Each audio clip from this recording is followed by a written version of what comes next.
Olá, meu irmão, olá, minha irmã, meu querido estudante, aluno, aluna, professor do Seminário Teológico Batista do Sul do Brasil e da Faculdade Batista do Rio de Janeiro. Sejam muito bem-vindos à nossa live Teologia em Foco desta sexta-feira, dia 25 de setembro. Estamos tratando a cada sexta sobre um tema da teologia. Eu lembro a você que o nosso objetivo é tratar aqui em linguagem acessível, de uma forma bem fácil de compreender a respeito de temas da teologia. A teologia pode ser realmente uma tarefa difícil de compreender em alguns momentos, pode ser um campo difícil de alcançar em algumas horas, mas o nosso trabalho é tentar simplificar, esclarecer, iluminar aspectos da teologia. A teologia se divide em várias áreas, nós temos aí a teologia bíblica, a teologia histórica, a teologia sistemática, a teologia prática, e nós estamos conversando a cada encontro sobre um dos aspectos da teologia, um dos temas, um dos verbetes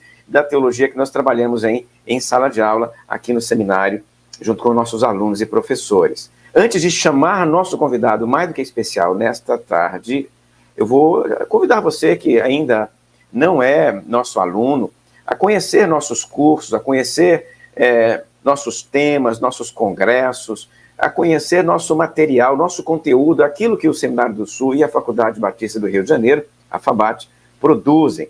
Então fica aí o convite para você. Vá lá no site do seminário, seminariodosul.com.br, lá você conhece os cursos, você conhece os professores, você conhece eventos. Você pode ir também lá no YouTube, no canal do Seminário do Sul, no Facebook, no canal do Seminário do Sul, e em outros espaços, ou seja, a internet está aí, e nós temos espaços, nós temos aí canais em vários lugares para você acessar. No Instagram, por exemplo, né? Você pode entrar lá e conhecer aí imagens, cursos, eventos. O Seminário do Sul tem muita coisa para oferecer para você. Nós estamos aqui no Rio de Janeiro há mais de 100 anos, servindo à liderança das igrejas, aos ministros, aos vocacionados que Deus envia para nós. Então fica aqui o convite para você se envolver com o seminário, se inscrevendo em nossos canais, YouTube, Facebook, Instagram, e assim você conhece e acompanha aquilo que nós fazemos aqui na colina.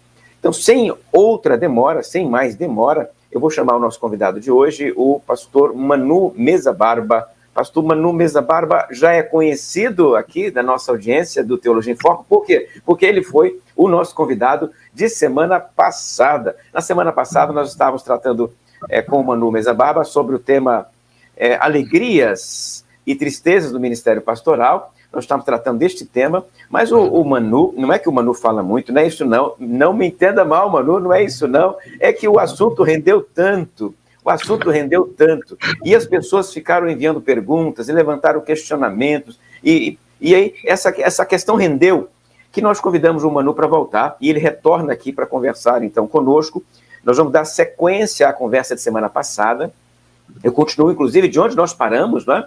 Eu lembro que uma das últimas questões que eu fiz para o Manu foi sobre alegrias do ministério pastoral, e eu iniciava naquela conversa com ele perguntando sobre as alegrias locais, né? Aquilo que Deus estava fazendo no ministério local dele. E logo em seguida nós iríamos extrapolar e olhar para os vocacionados como um todo, os pastores como um todo, e aí nós não pudemos levar em sequência a conversa porque o nosso tempo estourou.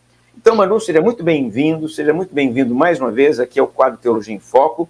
E eu já faço, então, a primeira pergunta, você faz a sua saudação e já logo entra na reação aí à nossa conversa, tá?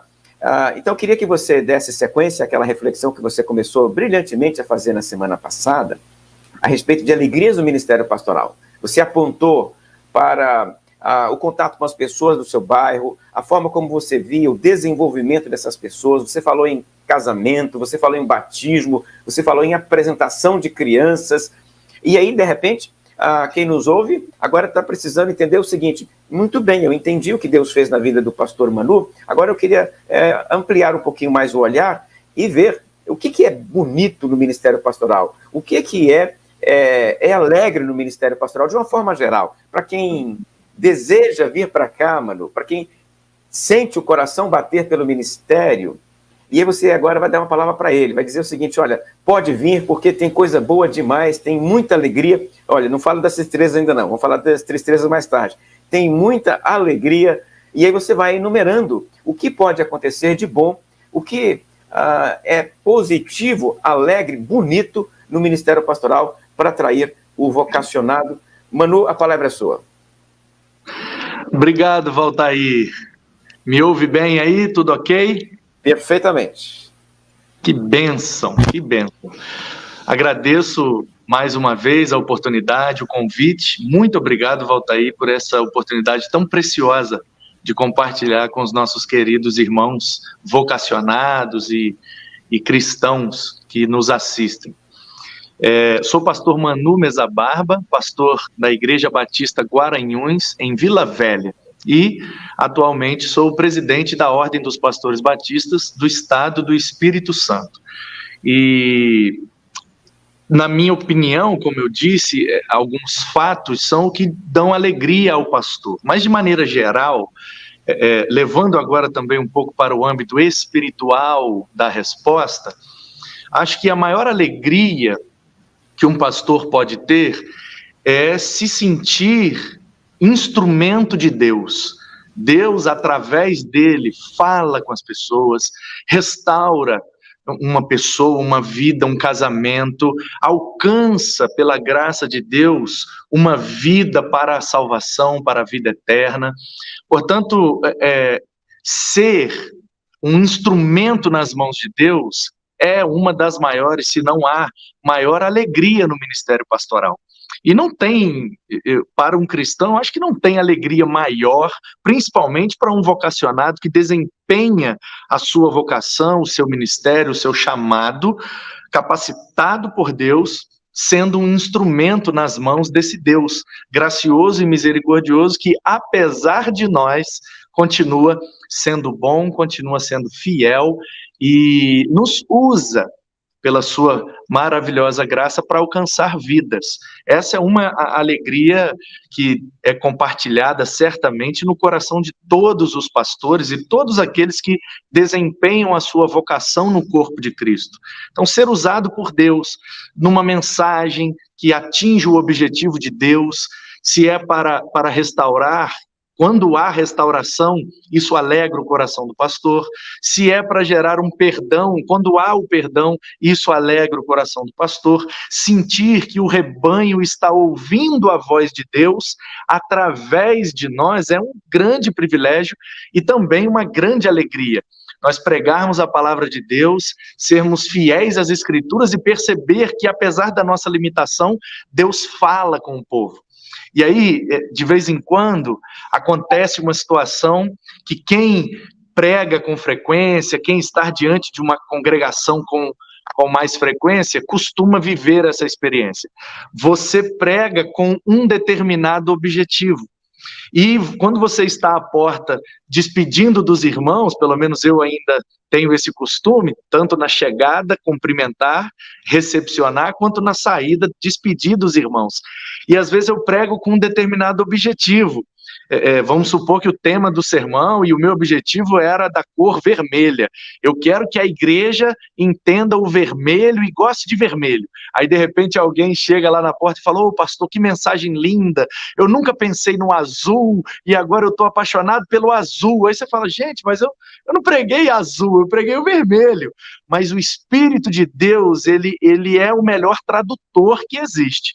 Tanto que foi ele quem traduziu os idiomas ali em Atos 2, para que todos, cada um na sua língua materna, pudesse ouvir das maravilhas de Deus. Então a melhor tecla SAP espiritual que nós temos é o Espírito de Deus. Então isso é muito gratificante, isso alegra muito o meu coração. Quando eu prego com um determinado objetivo, porque nós somos limitados humanos, a gente acha que nós é que vamos dar a direção. E Deus pega aquela mensagem e muda e fala no coração das pessoas para atingir o objetivo que a gente nem sequer imaginou. Isso é muito gratificante. E também perceber, nessa dinâmica do pastoreio, perceber como as pessoas vão sendo influenciadas, persuadidas e discipuladas por Deus através de nós. Quando as pessoas começam a usar frases, alguns jargões que alguns pastores têm, então assim, isso marca a vida, né, das pessoas, e isso também dá muita alegria ao coração do pastor. Uma vez eu estava pregando num retiro de uma igreja muito querida, que teve um pastor com um ministério longo e muito abençoado, e ele saiu do ministério desta igreja porque ele faleceu. Ele não entregou o ministério, ele não aposentou, ele não saiu, ele já era com idade avançada e ele faleceu. Mas ele marcou tanto a vida daquela igreja que quando eu estava pregando numa das preleções no retiro, eu disse, como disse Jesus no Sermão do Monte, e aí o povo, quando eu falei Sermão do Monte, o povo em uníssono respondeu, Mateus 5, 6 e 7. Aí eu falei, ué, gente, o que é isso? Aí eles responderam, foi assim que o nosso pastor nos ensinou, que o bom crente tem que saber o Sermão do Monte, que está em Mateus 5, 6 e 7. Eu achei aquilo uma coisa muito linda, muito gratificante. Pena que o pastor não pôde ver, porque ele já está lá na glória com o Senhor, mas eu recebi por ele aquela homenagem, o rebanho repetindo o ensinamento que o seu pastor deu. Isso é muito gratificante, traz muita alegria. Então, meu querido e minha querida, se você é um vocacionado, se você é uma vocacionada pelo Senhor, vá, pode abrir mão do que tiver que abrir, pode fazer o que tiver que fazer, pode renunciar o que tiver que renunciar, porque não tem maior alegria nesse mundo do que sentir-se instrumento nas mãos de Deus para salvar vidas, para restaurar histórias e para direcionar o rebanho do Senhor. Isso é uma grande alegria para nós. Não há alegria. Eu já experimentei muita coisa nessa vida. Já vivi bastante, já viajei para tudo quanto é lugar, mas não há nada do que eu experimentei na vida satisfaz o meu coração quanto perceber de maneira convicta quando Deus nos usa para alcançar as pessoas. Isso é maravilhoso. Que coisa bonita. Obrigado. Estamos conversando então aqui com o pastor Manu Mesa Barba, presidente da Ordem de Pastores do Estado do Espírito Santo, pastor da igreja em Garanhuns, ali também no Espírito Santo, sobre o tema Alegrias e Tristezas do Ministério Pastoral. Ele falava, e eu lembrava de uma história, essas histórias que pastores contam, Manu. A história é a seguinte, o pastor foi pregar, e ele, antes de iniciar o sermão, ele disse que iria explicar o texto e depois ler. Por quê? Porque o texto era muito difícil, então ele queria explicar primeiro e depois ler. Então ele passou um tempão explicando, explicou. Depois que ele explicou o texto, ele leu o texto. E aí duas irmãzinhas lá no banco, uma cutucou a outra e disse assim, eu entendi o texto, a explicação não. Porque o pastor, ele tentando explicar, ele só atrapalhou, meu irmão. Em alguns momentos, né, a gente atira para um lado e acerta o outro. Não é assim que funciona? O ministério tem dessas coisas preciosas que acontecem conosco. Os pastores têm essas histórias para contar e eu acho muito lindo ver como Deus trabalha realmente por meio de instrumentos humanos. Manu, você falou muito bem. Deus poderia fazer a obra dele por meio de outros instrumentos. Deus poderia fazer por meio dos anjos, inclusive, né? Ele tem anjos suficientes para dar conta disso. Mas ele resolveu, na graça e misericórdia dele, usar gente como nós. Gente com suas dificuldades, suas imperfeições, suas limitações. Ele pega, instrumentaliza e abençoa outras vidas. Está aí a palavra do querido pastor Manu. Manu, já tem aqui gente mandando abraço. O Valmir Barreto mandou um abraço para você. Disse, Glória. Ana Lúcia Faria mandou um boa tarde também. Disse que é uma ex-aluna da casa de 90 e 93. Se é de 90 e 93, Ana, você deve ser da minha geração, porque eu cheguei no seminário em 92, né? Então a gente deve ter se conhecido no seminário naquela época. E a Nelide Oliveira Debs também manda aqui um abraço, diz que sente saudade da época de seminário.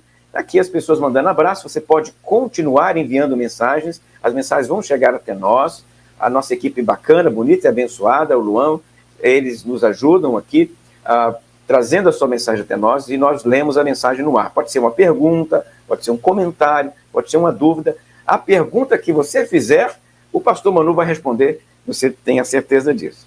Meu querido pastor Manu, vamos dar sequência então à nossa conversa. Nós já falamos um pouco então sobre esse aspecto da alegria, daquilo que entusiasma o coração do pastor e o faz continuar servindo a Deus ali até o final da sua vida. E agora vamos pensar no outro lado da moeda, né? Afinal de contas, tem o outro lado da moeda também. E eu vou usar a mesma estratégia. Eu queria que você, se possível, tentasse começar pelo aspecto mais local, pensando naquilo que aconteceu no seu ministério, que trouxe tristeza, abatimento para você. E logo depois, nós vamos, né, numa outra oportunidade ainda nessa conversa nossa, mas primeiro foca no local. Nós vamos pensar no macro de uma forma mais ampla, mas eu queria que você começasse pelo local. Até agora, nesses seus anos de ministério pastoral, o que deu uma sacudida no Manu, que colocou o Manu no canto, que levou você a pensar, a questionar, a duvidar, ou seja, aquilo que entristeceu o seu coração? Olha, eu vou responder numa perspectiva bem particular e pessoal, mas eu tenho quase certeza que a maioria, se não todos os pastores que estão na lide ministerial no dia a dia, também compartilham dessa tristeza. Uma das coisas que mais entristece o meu coração e que aconteceu comigo desde o início do ministério é quando nós percebemos que o povo não está ouvindo Deus através de nós e não está se rendendo à voz, à direção e à visão que Deus tem para aquela comunidade ou até mesmo para aquela vida que está ouvindo. E aí, eu me lembro de uma história, eu não vou citar o nome dos pastores porque eu não sei se é verídica, eu não ouvi deles e também não tenho autorização deles, mas são 2 pastores do Rio de Janeiro e a conversa, a história que chegou ao meu ouvido foi a seguinte: os 2 pastores de igrejas bem relevantes e próximas no Rio de Janeiro, com um número considerável de membros. Um encontrou o outro no shopping, e aí, como é que está o ministério? Quando pastores se encontram, não há outra conversa a não ser igreja, igreja, igreja, igreja. E aí um pastor virou para o outro e disse: rapaz, você tem que ver aquela coisa de compartilhar as novidades no ministério. Um pastor então disse: lá na igreja um negócio que está funcionando muito, que tem dado muito resultado, muito fruto, está sendo uma bênção, é o ministério com surdos. Rapaz, nós começamos lá, uma menina treinou linguagem de sinais, libras, e ela vai traduzindo os cânticos e vai traduzindo a mensagem, e tínhamos um surdo, e daqui a pouco eram 5, daqui a pouco eram 10, rapaz, já temos quase uma ala inteira de banco de surdos, porque eles são assim, eles frequentam mais ou menos os mesmos lugares, então eles andam meio que sempre em comunhão, andam juntos, andam sempre de rebanho. Quando um surdo acha um negócio legal, ele compartilha e os outros vão atrás. Mas temos batizado muitos surdos. Rapaz, você tinha que colocar na sua igreja, ministério com surdos. O outro pastor respondeu: não, lá nós já temos um ministério com surdos. Aí o pastor: eu não sabia. E quantos surdos você tem lá? Ele falou: uma base assim de uns 800. Aí o primeiro pastor ficou assustado e falou: que isso, rapaz? Quantos membros tem na sua igreja? Aí falou: mais ou menos uns 800. Então você só tem surdo lá? Ele falou: praticamente, porque eu prego todo domingo e o povo faz tudo diferente do que eu falei. Todo mundo parece que é surdo naquela igreja. Então, é uma história engraçada, me parece que é verídica, e se for é melhor ainda, porque é genial. O que é que esse pastor estava externando e exprimindo ali do seu coração? Que essa é uma tristeza que abate o coração de um pastor. Quando nós nos esmeramos no estudo da palavra, na preparação do sermão, na hora da entrega do sermão, a gente se dá por completo, a gente sua literalmente a camisa para explicar, para expor, para aplicar, para desafiar o povo, a gente dá ali sangue, suor e lágrimas. E quando chega na segunda, na terça-feira, a gente é surpreendido com aquelas notícias terríveis que o ministério nos dá, às vezes, e aí a gente percebe se essa pessoa, se esta família, se esse casal, se esse jovem tivessem ouvido o que Deus falou e colocado em prática, não estaria vivendo esse momento de dificuldade. Então, para mim, essa é uma tristeza que quebra muito o meu coração.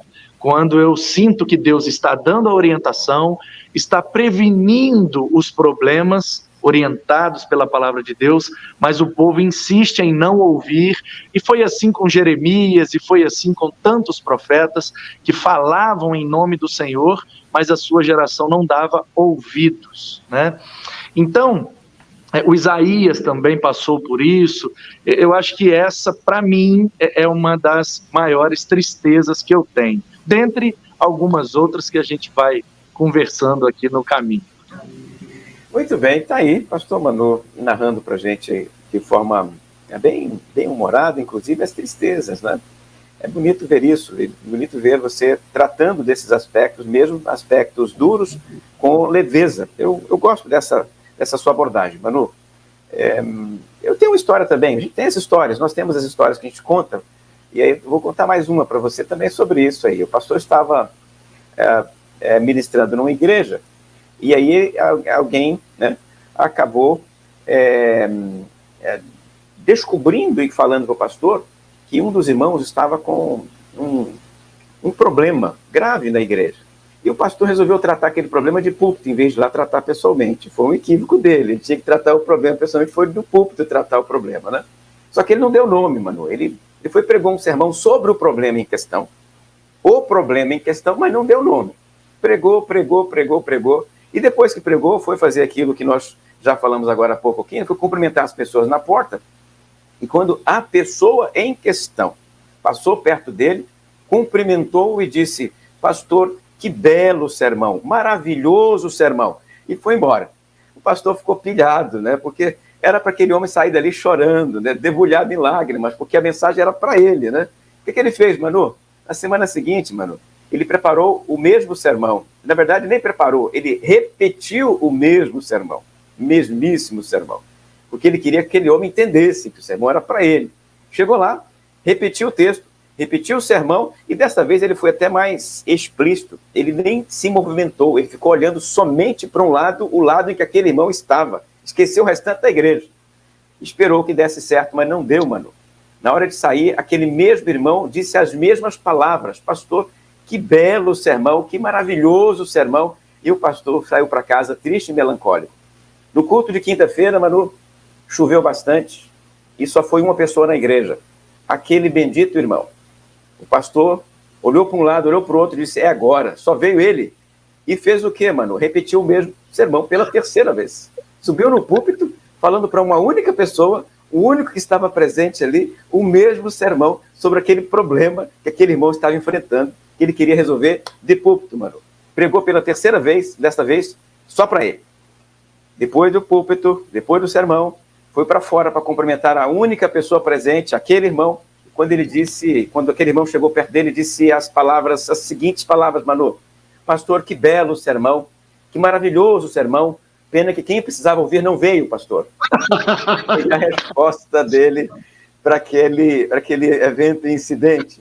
A gente experimenta isso, realmente isso entristece profundamente o nosso coração. A gente percebe que a gente fala, às vezes, Manu, e as pessoas não ouvem. Quando o assunto, por exemplo, é juventude, né? Quantas vezes a gente ensina, a gente orienta, especialmente neste campo, que é o campo da juventude, parece que as coisas são consequência clara e imediata, né? Você olha, se isso acontece, aquilo é resultado. Se o jovem faz isso, aquilo vai acontecer. Você avisa, e a situação acontece na igreja, e não é por falta de avisar. Então isso entristece realmente o coração do pastor, porque ele percebe que algumas vezes ele está chovendo no molhado, as pessoas não estão reagindo à mensagem dele, realmente é um momento de dificuldade. Mas é possível também lembrar, Manu, de situações mais amplas e dificuldades. Por exemplo, conflitos entre liderança, não apenas a liderança local, Manu, pensando em liderança denominacional, pensando em conflitos de liderança. Quando olhamos para o Novo Testamento, nós encontramos isso no Novo Testamento. As cartas joaninas demonstram que o João estava com problema com um dos líderes de uma certa igreja, que inclusive se negava a receber os seus emissários. E João escreve para poder repreender aquele líder, para que ele pudesse receber os emissários que ele envia. Conflitos de liderança, Manu. Me diga se isso provoca você, se isso entristece você, e como você trabalha essa questão no seu ministério. Quem você citou aí é a terceira carta de João, né? E o bendito cujo é o Diótrefes, né? Que eu costumo chamar carinhosamente de Idiótrefes, porque todo aquele que se acha dono da igreja e quer comandar a igreja do jeito que ele quer, se colocando como senhor e cabeça daquela comunidade, é um Idiótrefes, não tem outro termo para definir. E ao mesmo tempo fica didático para as pessoas sempre se lembrarem que o Diótrefes é um cara que foi duramente exortado pelo apóstolo João, já com a idade avançada, bem maduro, muito sábio, um homem doce que falava muito de amor, mas ele não perdeu a oportunidade de exortar o Diótrefes porque estava se sentindo dono daquela comunidade. Então, Valtair, sim, a minha resposta é claro que sim, nós sofremos muito, nós nos entristecemos demais quando há conflitos de liderança, tanto internamente, quando líderes da igreja não conseguem perceber, não conseguem se submeter à visão de Deus para aquela comunidade, que geralmente, não é sempre, mas que geralmente essa visão passa pelo pastor da igreja. Então há uma série de embates que prejudicam o avançar daquela comunidade. E certamente que em questões externas e macros, a realidade não muda. Às vezes nós temos uma direção que vem de cima para baixo, mas alguns não querem seguir aquela orientação, não querem se submeter às orientações, e nós temos, principalmente nos nossos dias, chamados por alguns de pós-modernidade, ou modernidade líquida, hipermodernidade, idade mídia, seja lá qual for o nome, o nosso tempo, terceira década já do século XXI, é marcado por um profundo egoísmo, relativismo e hedonismo. Egoísmo é quando a pessoa coloca ela no centro de tudo, o ego. O relativismo é quando você começa a relativizar as informações e as convicções. Não, isso aqui pode não ser vermelho, isso aqui para mim pode ser verde. Você tem a sua verdade, que é vermelha, eu tenho a minha verdade, que é verde. As verdades absolutas começam a se tornar relativas. E a questão do hedonismo, que é a busca incessante pelo prazer e a fuga da dor e do confronto. Então, o que geralmente acontece nesse tempo, e isso está presente tanto numa comunidade local, entre os líderes, como numa denominação, numa associação, seja lá qual for a organização da denominação, mas numa perspectiva macro também acontece. Então, nós vivemos um tempo em que cada líder quer ser o líder de si mesmo e quer liderar a partir da sua decisão e da sua perspectiva, sem querer se submeter a uma visão, uma perspectiva, uma direção que vem de quem está acima. Então eu volto para as Escrituras, né, que a submissão ela é um mandamento do Novo Testamento, inclusive, devemos submeter-nos uns aos outros em amor, assim como a igreja se submete a Cristo, sendo o cabeça, o líder, né, o rosh dessa grande sinagoga. Essa é a ideia judaica que é trazido para o grego, mas a perspectiva é a mesma, não dá para a gente ficar andando sozinho, porque a fé cristã não tem essa perspectiva. Então eu preciso saber liderar, mas também saber ser liderado. Eu tenho que prestar contas a alguém, eu tenho que me submeter a alguém. E isso, apesar de gerar um pouco mais de trabalho, de demanda, de demora, mas eu penso que ainda é o caminho mais saudável. Quando a gente sai disparado sozinho, fazendo só o que a gente quer, do jeito que a gente quer, a gente sai dessa bênção da submissão. E aí, quando erra sozinho também.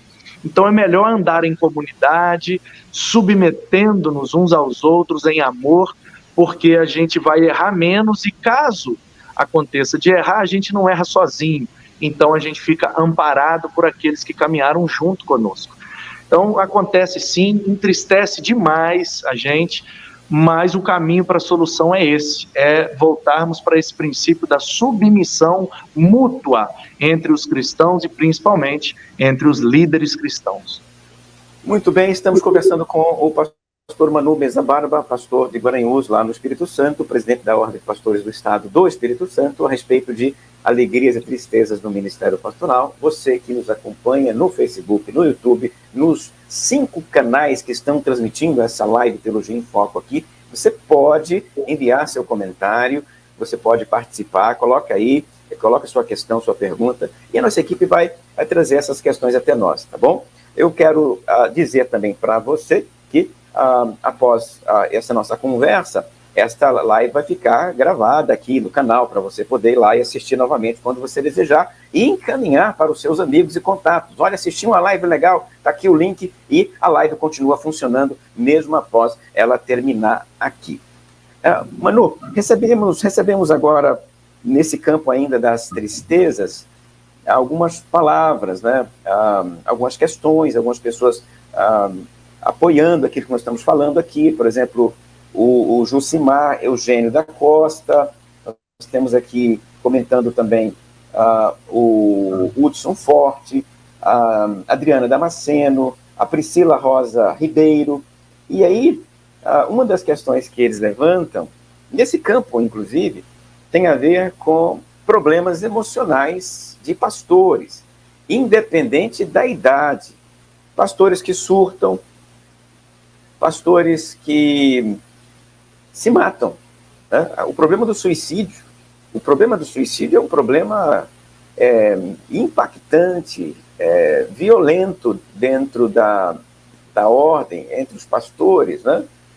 E marca igrejas e mais igrejas. Então eu pergunto a você, o que dizer neste campo?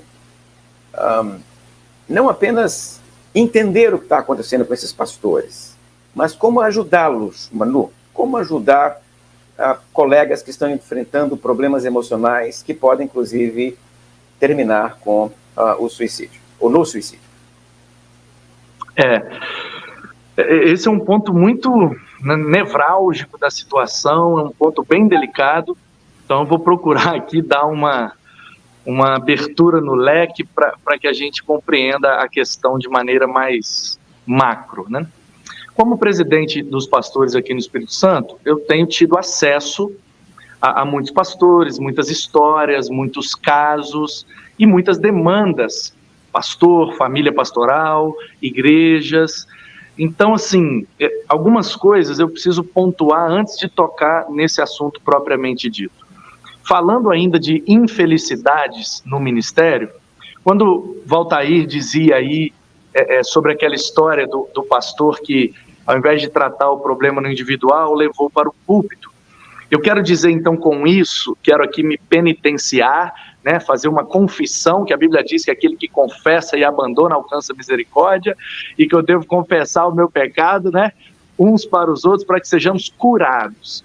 Eu quero dizer, irmãos, né, que é lógico, você está assistindo a gente, nós somos seres humanos, nós somos falhos, limitados, e um dos problemas que gera, e em caso último, a questão do suicídio, é uma expectativa errada, equivocada, que a igreja coloca em cima do pastor.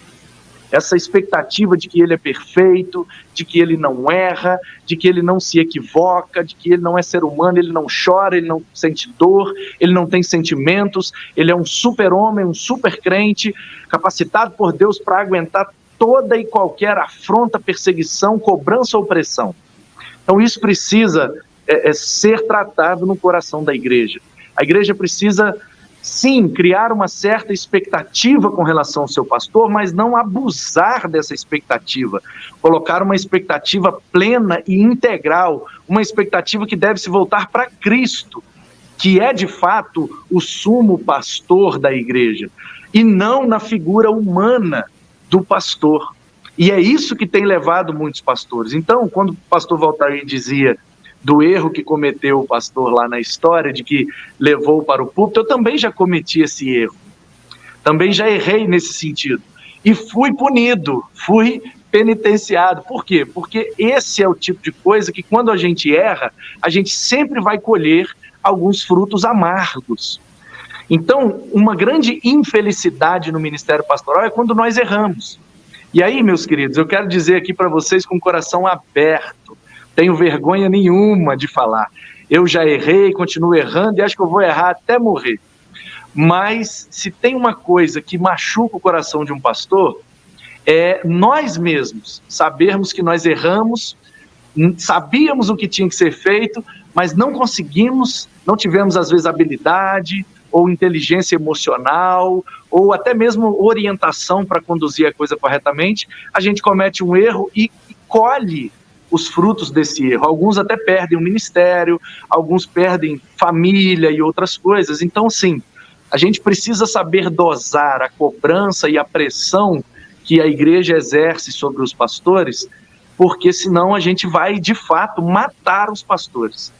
Porque eu sei que ainda é uma minoria aqueles que chegam ao limite da situação, tirando a própria vida, mas quantos pastores não entregaram os ministérios, desistiram dos seus ministérios, cometeram não um suicídio físico, mas um suicídio espiritual, pastores que não pastoreiam mais, não congregam mais, não querem mais saber de igreja, e quando você vai puxar o fio da meada, você vai bater lá na fonte, que é uma cobrança excessiva, uma pressão, uma expectativa alta demais em relação a ele, e ele sente que ele não dá conta de satisfazer aquela expectativa, e isso vai drenando a energia, a alegria, e o ministério vai definhando até talvez o próprio pastor cometer um suicídio ministerial.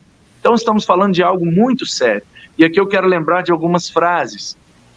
Posso citar porque já foi publicado, ele inclusive falou isso numa live comigo, então gostaria de citar a referência a quem eu muito admiro.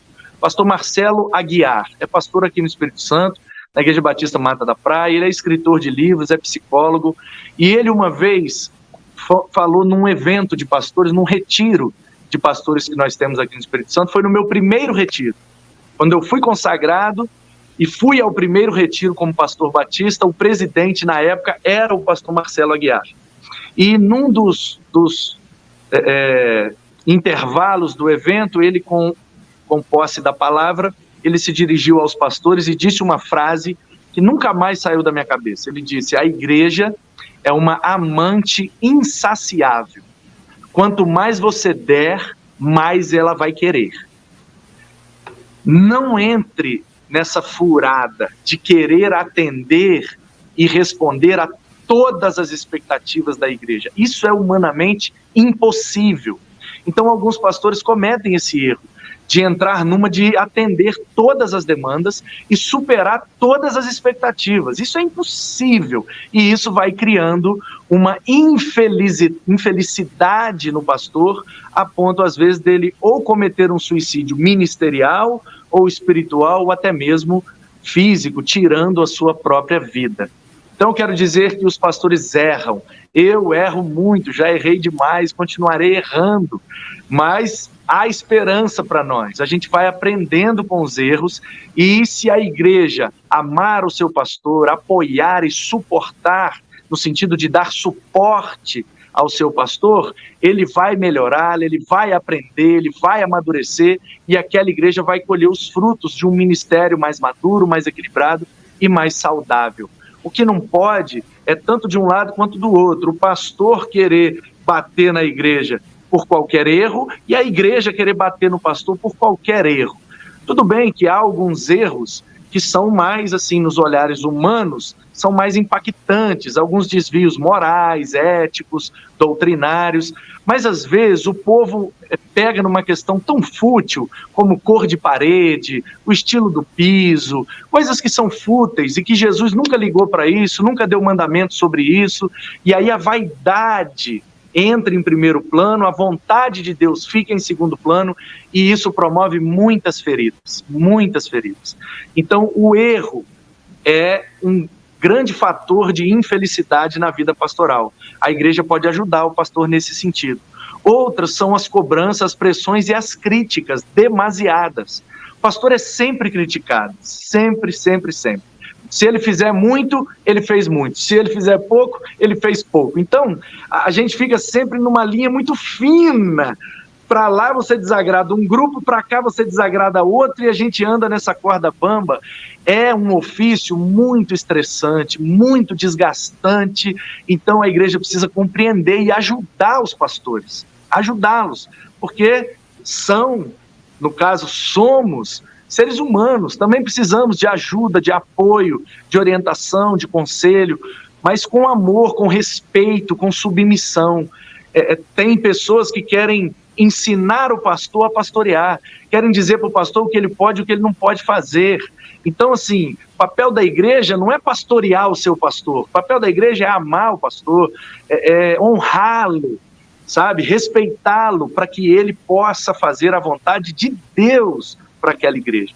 Então, os erros, as críticas, as pressões, e é muito complicado, muito complicado. Hoje mesmo, eu abri um áudio, a gente está fazendo uma obra na igreja, e ontem eu recebi lá um pedreiro que foi fazer um orçamento lá de um serviço.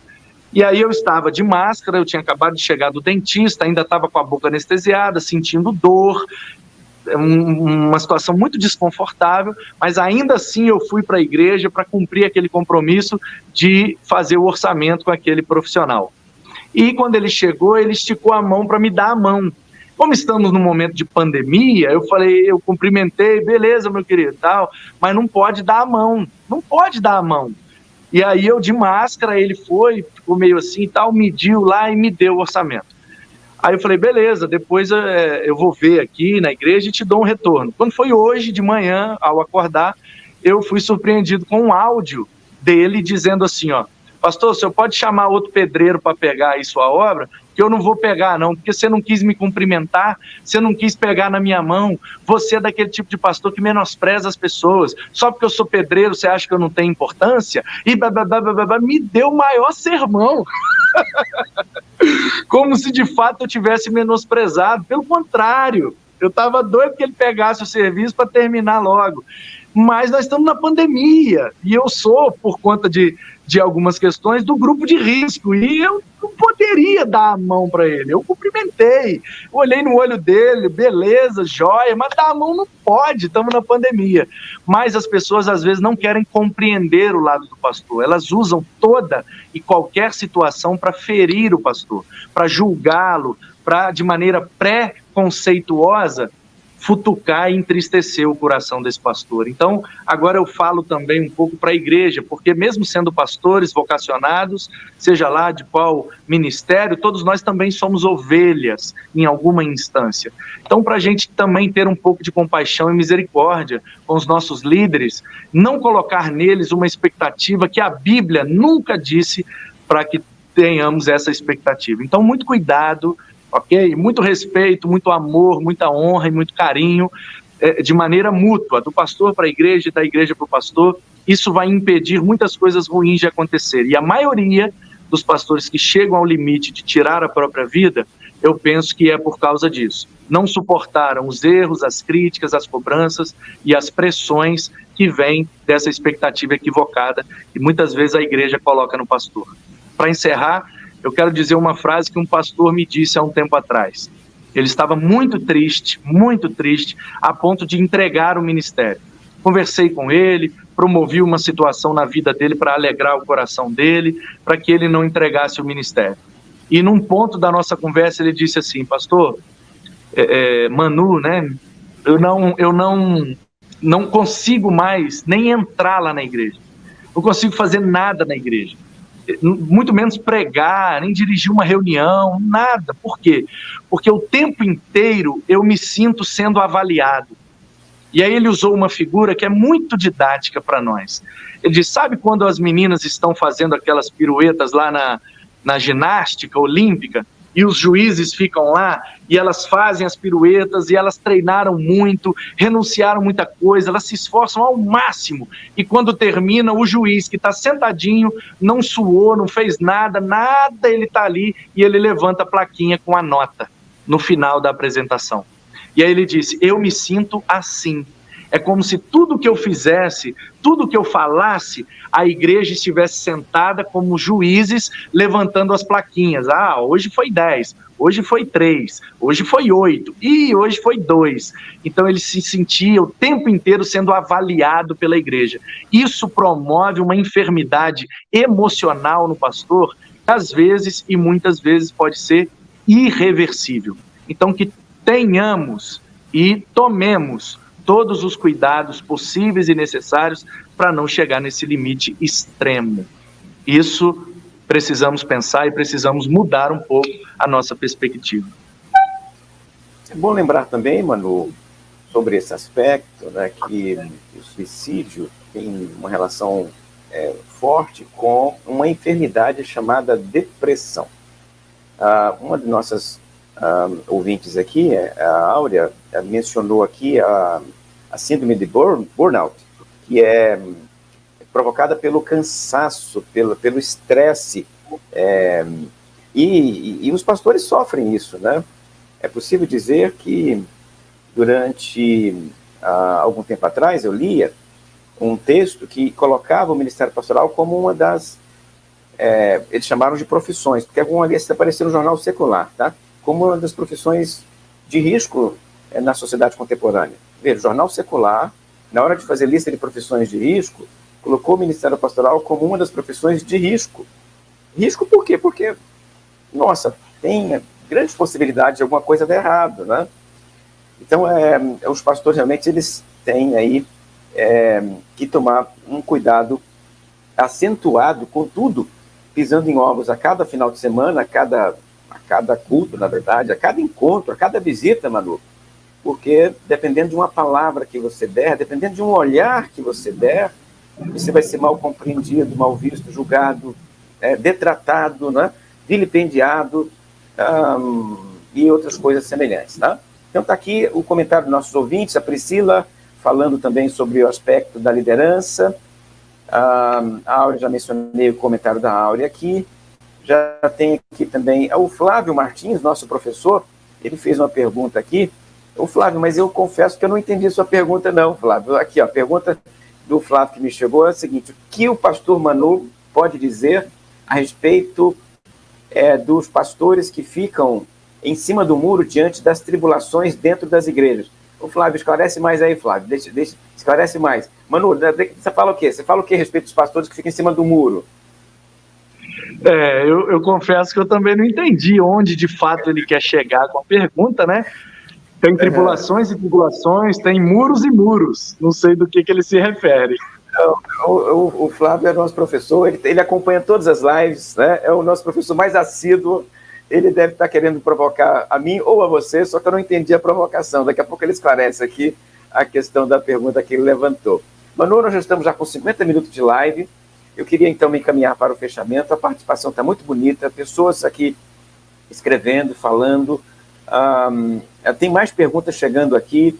A questão, o Josimar falou um pouquinho sobre os pastores cansados, já comentamos sobre isso, a questão do cansaço, de que maneira você pode orientar e aconselhar, você já falou um pouquinho sobre isso.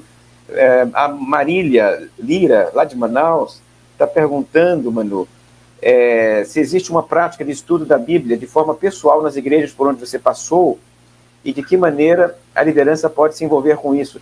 Prática de estudo bíblico de forma pessoal nas igrejas por onde passou, Manu. E você pode falar para a irmã Marília Lira, lá de Manaus.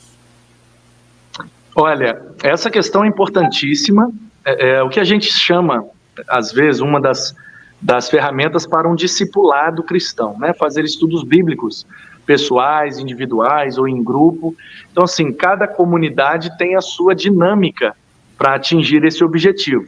Alguns usam a EBD, os células, pequenos grupos, discipulado 1 a 1.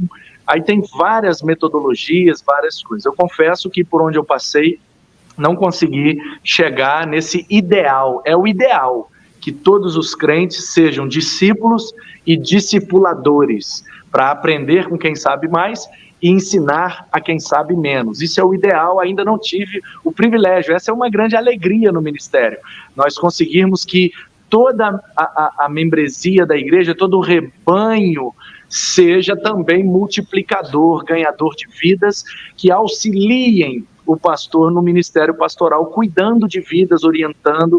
Quando esse peso é colocado todo em cima do pastor, é realmente um peso muito alto e a maioria de nós não suporta. Então, quanto mais a igreja se envolver no cuidado e no ensino, esse envolvimento vai aliviar o fardo do pastor e pode ser muito saudável para o ministério pastoral e também para aquela comunidade. Muito bem, está aí a palavra do pastor Manu para a irmã Marília. Um abraço, então, para todos aqueles que participaram, para todos aqueles que escreveram, fizeram seus comentários. Eu vou pedir ao Manu, então, para deixar aí o seu Instagram ou o seu Face, um contato para que o Luan coloque aí embaixo. Fala, Manu, de que maneira as pessoas podem te achar depois na internet? Um Instagram, um Face? Bom, se digitar esse nomezinho que está aparecendo aqui, ó, PR Manu Mesa Barba, no Google, no YouTube, você vai achar aí muita coisa minha. @Manu e Ana Mesa Barba, apareceu aí, é meu Instagram pessoal, e o youtube.com/Manu Mesa Barba é também o meu canal pessoal. Mas eu tenho muito mais conteúdos nos perfis da igreja. Então, Igreja Batista Guaranhões. Se você digitar o meu nome, vai ter um vídeo que vai te levar certamente ao canal da igreja. Já passamos de 800 vídeos e lá tem muita coisa. Tem aulas do nosso Instituto Bíblico, que é um curso de formação de líderes lá da igreja.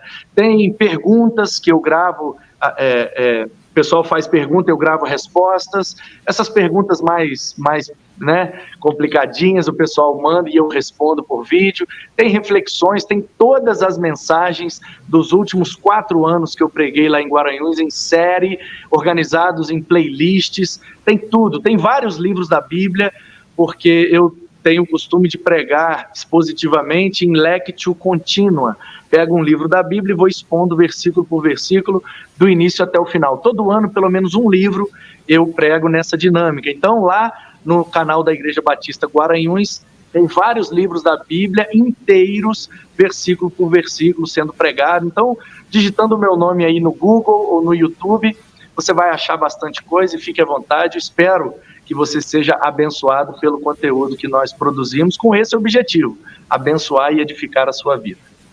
Muito bem, eu quero também deixar com você que nos acompanha o meu canal, o Luan vai colocar para mim aí embaixo aí, youtube.com/Valtair Miranda. Eu tenho ali vídeos de interpretação bíblica, Apocalipse, coisas que eu gravo, pequenos vídeos relacionados com os meus temas para as pessoas aí me acompanharem. Está aí o canal para você ir lá, visitar, acessar, consumir o conteúdo, compartilhar, se inscrever, marcar o sininho, essas coisas todas que a gente faz nos canais da internet.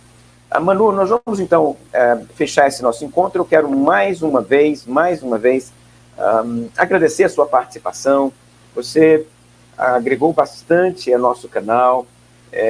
Nosso canal realmente teve um público muito bacana nessa nossa conversa da semana passada e agora. Minha gratidão a você por ter cedido esse tempo, a sua esposa por ter te emprestado para nós, a sua igreja, a Ordem de Pastores do Espírito Santo. Um abraço para todos os meus amigos daí. Minha terra, né, Manu? Minha terra também, né? Eu sou meio mineiro, capixaba e carioca. Né? A minha identidade está fluida nesse momento, né, meu irmão? Eu não sei ao certo mais se eu sou capixaba, nem mineiro e nem carioca, mas daqui a alguns dias eu devo estar chegando por aí, vou passar alguns dias aí em Guarapari, a gente pode se encontrar e talvez tomar um cafezinho juntos. Então, minha gratidão mais uma vez, e vou pedir a você para fazer a oração de fechamento. Após a sua oração, nós nos despedimos dos nossos ouvintes, marcando o nosso próximo encontro na sexta-feira que vem, às 15 horas. Amém. Muito obrigado, Valtair. Só gratidão demais a você. Muito obrigado. Você sempre abençoa demais a minha vida. Eu quero te pedir uns segundos, só para eu dar uma palavra para os seminaristas, para os pastores, para os vocacionados, acerca de um ponto que eu acho muito importante para a saúde ministerial. a gente não tocou nesse ponto, eu não estou em paz de encerrar sem tocar nesse assunto, que é a questão do descanso. Descanso. Por conta desse ativismo que nós vivemos, há uma ideia equivocada de que não se pode descansar. E isso está levando a essa síndrome de burnout, que é o esgotamento emocional de quem trabalha demais. Se o descanso fosse pecado, não seria um mandamento de Deus. Sábado é para o descanso. Nós não entendemos que é um dia específico, mas um princípio que Deus está estabelecendo. Se vocês não descansarem, vocês não vão produzir aquilo que eu preparei para vocês. Então, vou contar uma história rapidinho. Um pastor estava na sua rede, lendo um livro na varanda de sua casa. Uma irmã da igreja passou de manhã para ir à padaria. Era uma segunda-feira, dia de folga pastoral, mas ele aproveitou aquela manhã para fazer a leitura de um livro. A irmã passou, viu o pastor na rede, deitado, lendo um livro, ela disse: "Ei, pastor, tá descansando, hein?"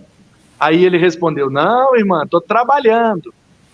E ela foi, não entendeu, voltou. Quando foi de tarde, o pastor então terminou de ler aquela porção do livro e depois do almoço ele pegou as ferramentas e foi para o jardim da casa para mexer nas plantas. Aí a irmã passou para ir à padaria de tarde e disse: "Ei, pastor, trabalhando, hein?" E ele respondeu: "Não, agora eu estou descansando." Então, nós precisamos compreender que a gente precisa descansar, precisa ter momentos de lazer, momentos de ócio, onde nós não faremos nada, não pensaremos em nada, não assistiremos nada, ficaremos em completo silêncio, admirando uma paisagem, dormindo, fazendo seja lá o que for. Não se esqueçam de descansar. Quem aprende a descansar não precisa desistir, porque às vezes não é para a gente abandonar, é só para a gente descansar. Às vezes o cansaço nos dá essa informação de que é hora de parar, mas não é hora de parar, é somente hora de descansar. Então, queria deixar essa palavra e essa orientação para todos. Vamos orar. Senhor, muito obrigado. Dá uma segurada, por favor. Perdão. Eu recebi aqui agora a palavra do Flávio, e o Flávio esclarecendo aquela questão. Nós não vamos trabalhar aqui agora a questão do Flávio, não, mas eu queria, antes da sua oração, levantá-la, porque eu acho que o Flávio esclareceu.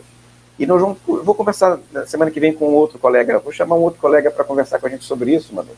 O que ele está perguntando, o Flávio, é sobre a necessidade de se posicionar a respeito de temas delicados dentro da igreja.